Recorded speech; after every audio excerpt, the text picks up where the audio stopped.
bom dia. Vamos dar início ao webinar sobre Generative Design. Obrigado pela vossa presença.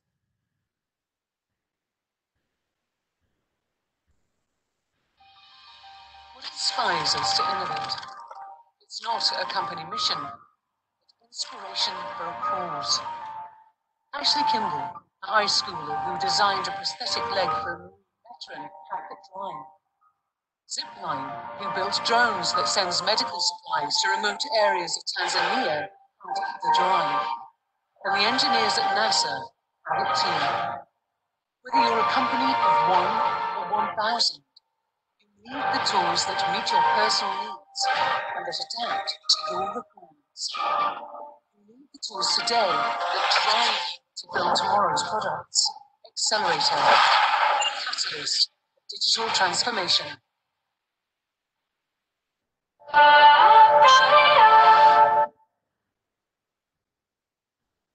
Bem-vindos a mais um webinar inserido no grande tema da digitalização industrial e que, como acabamos de ver, é algo completamente transversal e abrangente que impacta startups, PMEs e grandes empresas. Hoje o tema é o processo de otimização estrutural e para isso convidámos a equipa do PSEM, um projeto do Instituto Superior Técnico para o desenvolvimento de um veículo elétrico de competição, para nos mostrar através de um caso real como é que as soluções da Siemens permitem calcular a versão otimizada de um modelo CAD e validar este modelo. Obviamente com as devidas proporções, mas este é exatamente o tipo de processo que as equipas de competição profissionais, e estamos a falar de todos os tipos de competição automóvel, utilizam. Em nome da CADFlow, gostaria de agradecer à equipa do PSEM a sua disponibilidade e passo agora a palavra ao Vítor Teixeira, coordenador do PSEM. Olá, bom dia, Carlos. Antes de mais, agradeço o convite por estarmos aqui presentes hoje. Como o Carlos menciona, o meu nome é Vítor Teixeira, sou o coordenador do PSEM. Espero que já estejam a ver o ecrã. Portanto, eu comigo trago o Pedro Martins, que é membro do Departamento de Projeto Mecânico da equipa, e o PSEM, Projeto de Sustentabilidade Energética Móvel, é um núcleo de estudantes do Instituto Superior Técnico, como o Carlos mencionou, que conta com uma parceria de longa data da CADFlow. E agradeço também as ferramentas que nos proporcionam, as quais vimos aqui apresentar hoje também. Fazendo uma breve descrição do nosso projeto, o nosso objetivo é desenvolver, construir e otimizar um veículo elétrico extremamente leve e eficiente, neste caso o GP19, que vem à vossa frente. Para dar uma melhor noção, o veículo pesa à volta dos 60 kg e tem 240 watts de potência, o que equivale a 1/3 de um cavalo. E sim, é mesmo menos de metade de um cavalo, mas aí é que está o desafio, é em construir um veículo eficiente em redor das baterias e do motor que nos são providenciados pela competição e que são iguais para todos os participantes. O nosso design faz com que os nossos veículos consigam atingir os 70 km por hora e tenham uma autonomia de 1 hora, que é a duração da prova.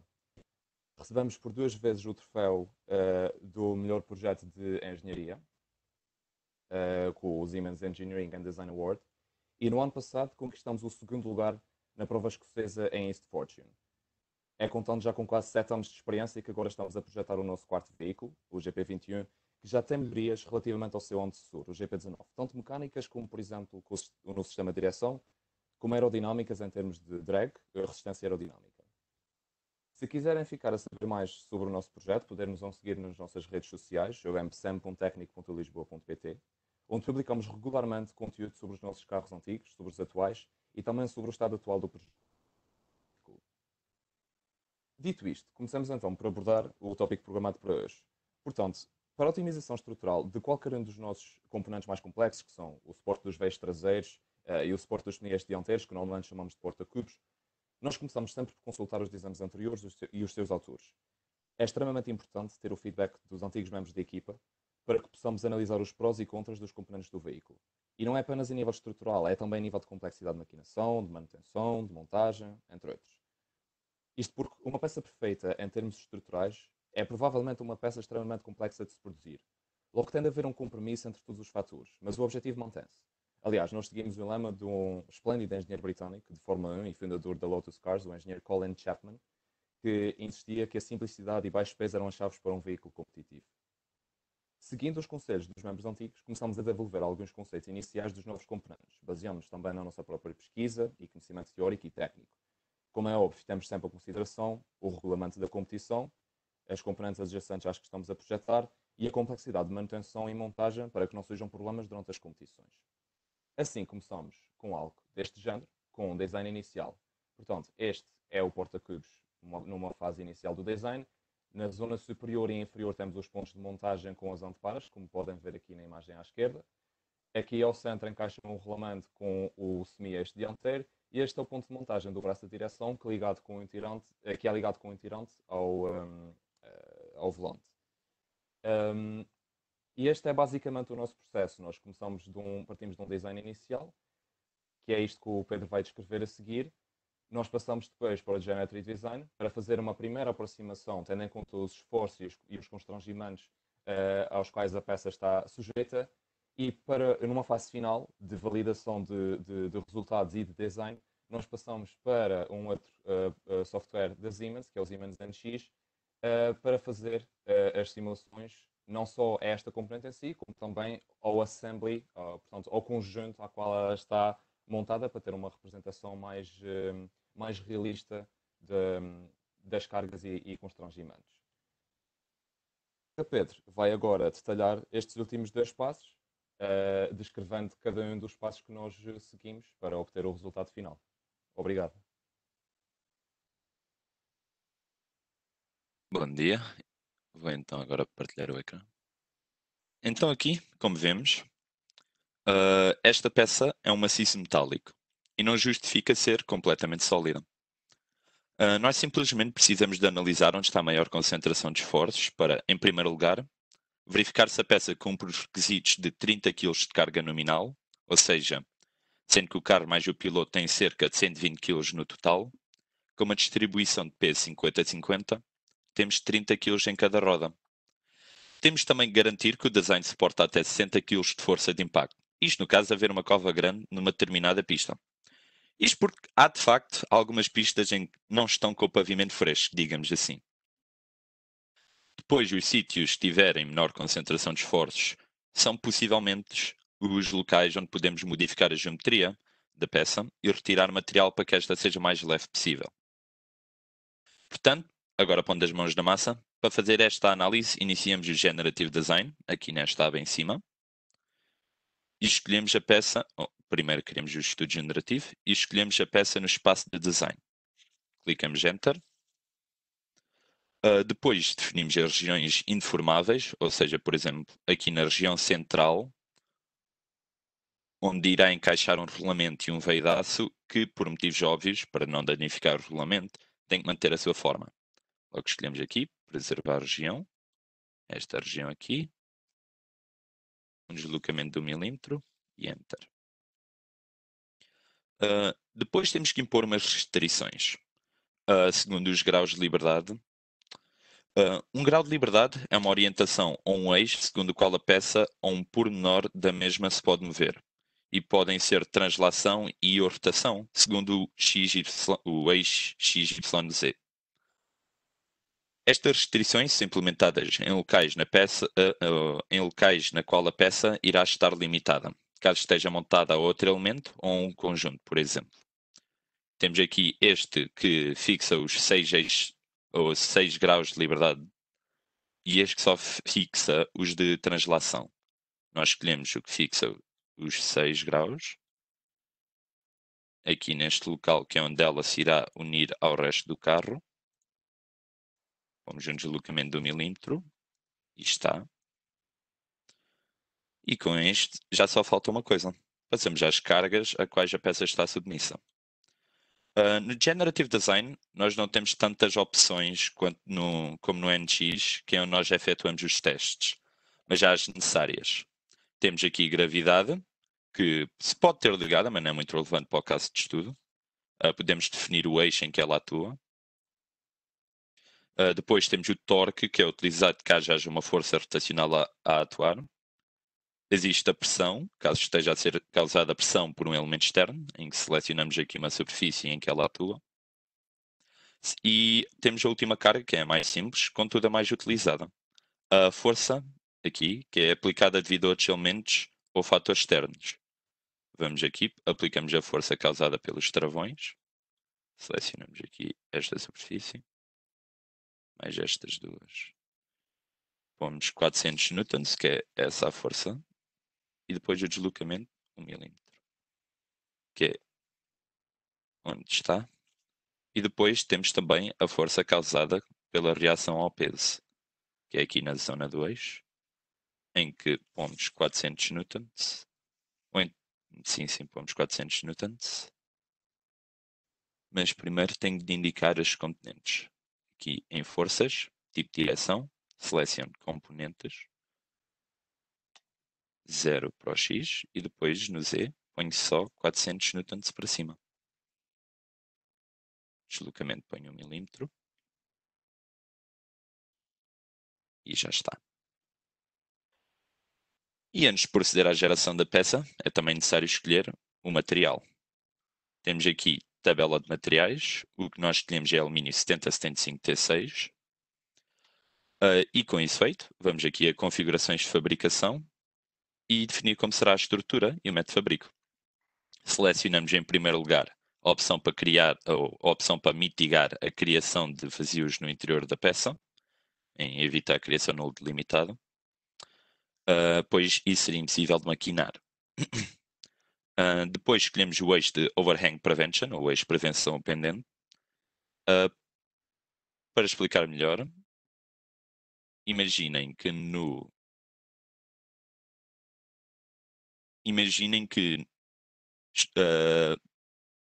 e para explicar melhor, imaginem que do Generative Design resultava algo como isto, com um pequeno rebordo de ambos os lados. Um pormenor como este é desnecessariamente complicado de maquinar. Com impressão 3D metálica, isto sim já seria aceitável, mas tendo em conta que esta peça será produzida por fresagem, não poderá estar assim e devemos minimizar a complexidade de maquinação e reduzir o número de operações. O mesmo ocorre para a extrusão de material. Aqui em extrusão de material selecionamos também Y, que vai ser o eixo em que ela vai ser efetuada ou maquinada. Finalmente especificamos como queremos a estrutura final da peça, se queremos um conjunto de furos ou recortes localizados, ou se queremos uma estrutura constituída por treliças, e podemos ajustar este parâmetro em termos de percentagens. Para uma explicação mais detalhada, a CADFlow também tem um webinar sobre Generative Design que fala sobre estes aspectos. Concluída esta parte, podemos proceder à geração, em que definimos a qualidade do estudo e configuramos a massa. Só carregar aqui. Temos aqui a qualidade do estudo, em que definimos quanto tempo demora e o número de iterações feitas. E depois podemos escolher aqui em termos de percentagem a massa que retiramos. Pomos aqui uns 15%. E aconselha-se a fazer primeiro um estudo qualitativo mínimo para verificar se é possível efetuar o design sem ocorrerem erros. Se correr tudo bem, então pode-se aumentar a qualidade do estudo. Isto porque existem algumas diferenças entre o tempo aqui indicado e o real, que depende da complexidade da peça, das constraints e cargas que implementam, da rapidez do vosso processador, etc. Depois inserimos também o fator de segurança, ou seja, o divisor da tensão de cedência do material. Por exemplo, se o fator de segurança for 2, e tendo em conta que a tensão de cedência desta liga de alumínio é 500 megapascais, o valor máximo que a peça poderá suportar será 250 megapascais. No final devemos observar algo como isto.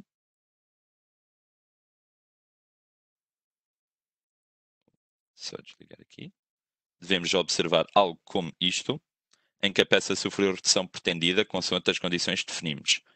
Com o Generative Design feito, nós agora verificamos as alterações já efetuadas e são possíveis de fazer, e aplicamos depois manualmente na peça original, para prosseguirmos para os testes NX e validar os resultados do Generative Design. Desculpa. Abrir aqui. Então esta é a peça final que vamos utilizar. Passamos agora ao testing no NX.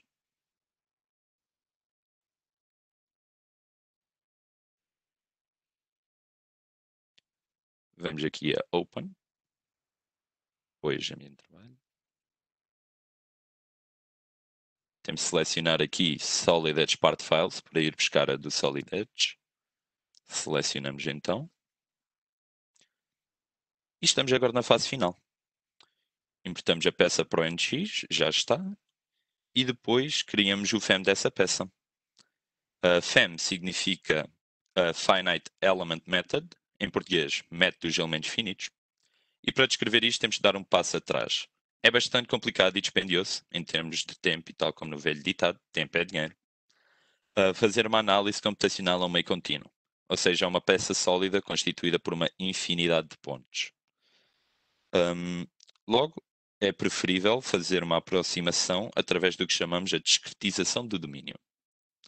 Ou seja, em vez de termos uma peça sólida, nós substituímos essa peça por um número finito de elementos, cada um constituído por 3 ou mais pontos. Para isto se tornar mais claro, vamos dar um exemplo visual. Imaginem este quadrado aqui, que é feito de um determinado material, ao qual está aplicada uma força neste vértice. E estas duas arestas estão fixas. Para calcularmos à mão ou num computador o deslocamento e a deformação que ele terá devido à força, é complicado fazê-lo assim.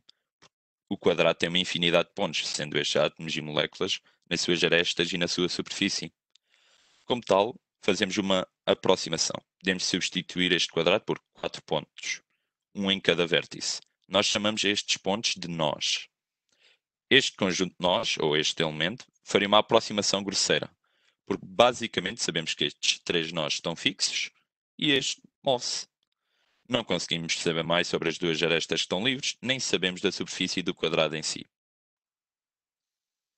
Tendo em conta que temos ferramentas computacionais ao nosso dispor, facilmente podemos transformar estes 4 nós em 8, pondo mais um a meio de cada aresta, ou em 12, se metemos mais um ponto ao meio e por aí fora. E este processo pode estar repetido as vezes que quisermos. Quantos mais pontos tivermos, melhor será a aproximação às condições reais. E imaginem, este foi um exemplo num plano 2D. E para fazer isto tridimensionalmente, é só preciso empilhar estes quadrados e devemos representar, por exemplo, um cubo. Neste caso, temos um exemplo do que chamamos de um elemento finito quadrangular. Estes elementos podem ser triangulares, cúbicos, tetraédricos, entre outros, e devem ser escolhidos consoante a geometria da peça e o quão aproximados queremos que sejam os resultados, pois há elementos que têm melhor qualidade que outros para certas geometrias. O conjunto destes elementos finitos empilhados chama-se malha, e é isso que vamos fazer agora na FEM. Podemos ser tão precisos quanto queiramos. Por exemplo, podemos fazer aqui uma geração, mas antes disso temos que criar o FEM. Vamos aqui a New,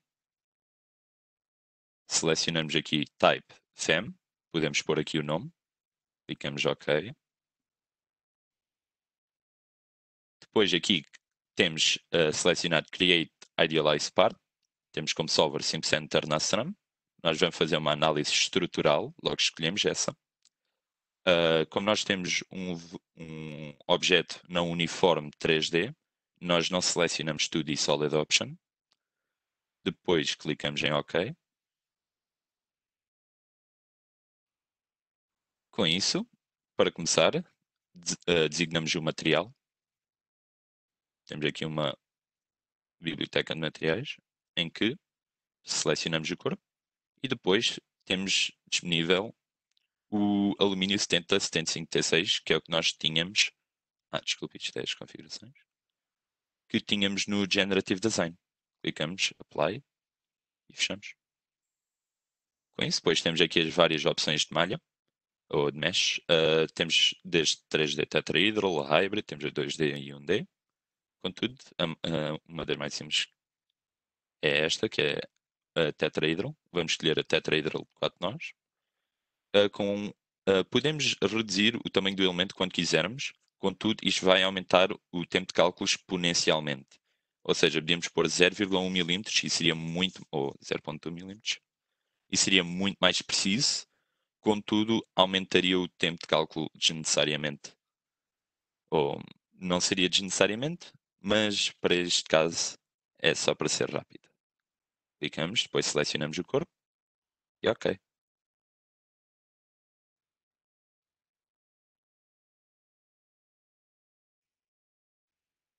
E agora se temos zoom in, vemos vários triângulos, em que aqui são uniformes e bonitos, contudo aqui fica mais confuso. E esta é a opção tetraedral, em que é rápida e automática.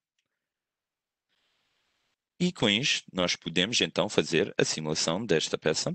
Clicamos em Nu.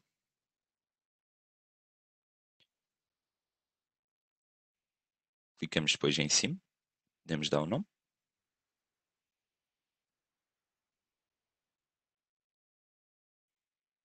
Depois, ok.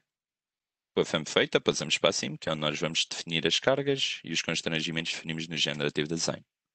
Depois aqui Linear Elimination. Depois aqui em Case Control, escolhemos nos Output Requests o que nós queremos. Temos o Structurals e depois vamos escolher quais queremos. Começamos por ir aqui para baixo, em que escolhemos a tensão, ou seja, Stress, Extensão, Enable Strain Request, depois Strain Energy, energia de extensão. Depois temos extensão plástica. Mais para cima temos extensão elástica. E temos aqui também alongamento. Desculpa. Okay. E depois clicamos Apply e OK. E agora, definir os constraint types. Temos muitos mais. Definimos aqui Fixed Constraint. Outra vez aqui em cima e ali em baixo. Sendo que são estes os pontos de união. Clicamos OK. Então eles aqui então definidos. Depois aqui em Load Types também temos muito mais. Temos, por exemplo, derrulamentos devido à ação causada por eles. Contudo, vamos utilizar os mesmos que usamos antes. Aplicamos gravidade e força. Vamos aqui. Selecionamos então aqui isto. 400 newtons. Selecionamos o vetor oposto. Está aqui então. Clicamos OK. Então eles ali representados. Selecionamos também a força de reação do peso. Ali. 400 newtons. E o vetor vai ser oposto aqui ao topo. E OK. Com isto, só falta resolver, ou só falta simular e aguardar pelos resultados. Clicamos aqui em Solve e bastava clicar OK. Contudo, como isto demoraria algum tempo, já temos preparado.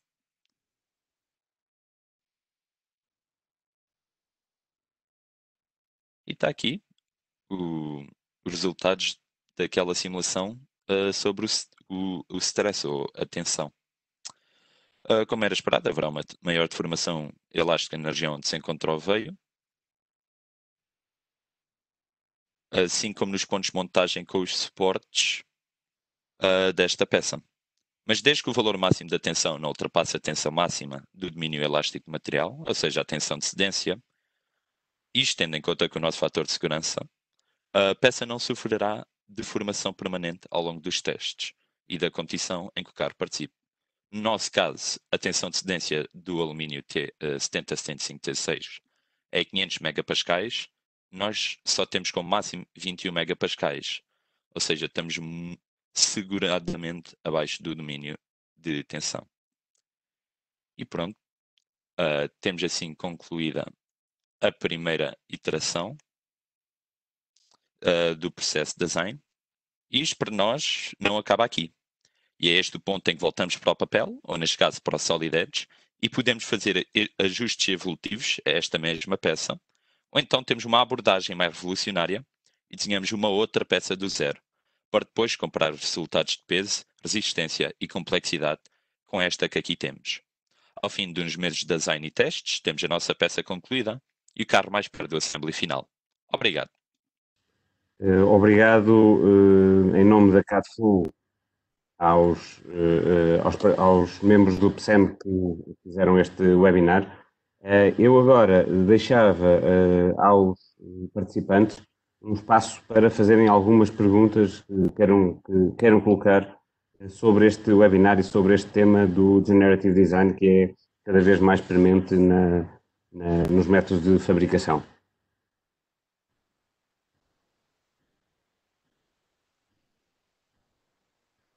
Se alguém quiser colocar a pergunta, pode colocar por escrito no chat, ou então pede pedir a palavra e nós damos o acesso para fazerem a pergunta.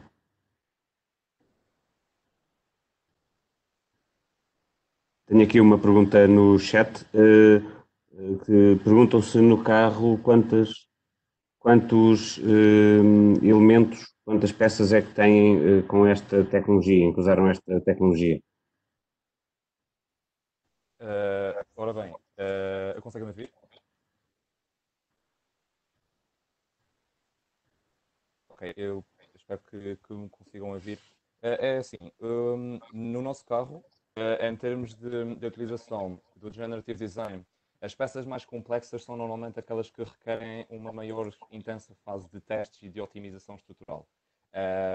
Por isso, normalmente costuma ser aquelas que mencionei, o suporte dos semeais dianteiros e o suporte dos veios traseiros.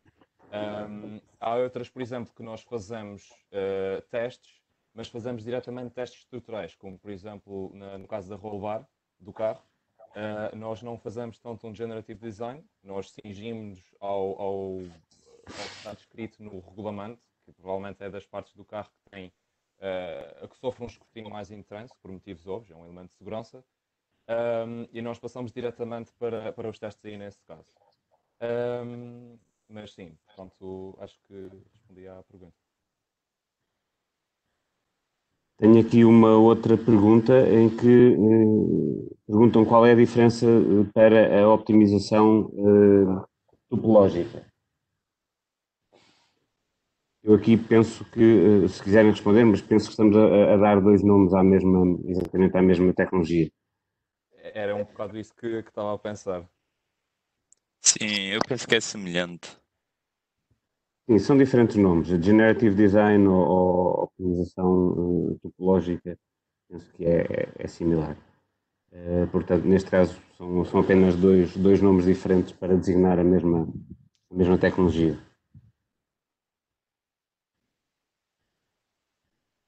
Se tiverem depois mais perguntas, podem enviar para este e-mail que aparece no ecrã, que depois nós reencaminhamos para os membros do PSEM. Não havendo mais perguntas, espera, temos aqui mais uma pergunta, só um momento. Não, é apenas a dar-nos os parabéns pela apresentação e agradecemos nós a vossa presença. Em nome da CADFlow, agradecer ao PSEM e adiantamos já que na próxima semana vamos voltar a ter o PSEM a apresentar um webinar e desta vez será sobre otimização aerodinâmica, onde irão utilizar a ferramenta da Siemens, o Star CCM, e penso que será também bastante interessante para se perceber como é que se pode otimizar em termos aerodinâmicos um veículo automóvel. Da minha parte, muito obrigado e bom dia. Muito obrigado, bom dia. Da nossa parte, muito obrigado e estaremos disponíveis para qualquer questões que tiverem nas nossas redes sociais, no nosso e-mail, o que precisarem. Um bom dia.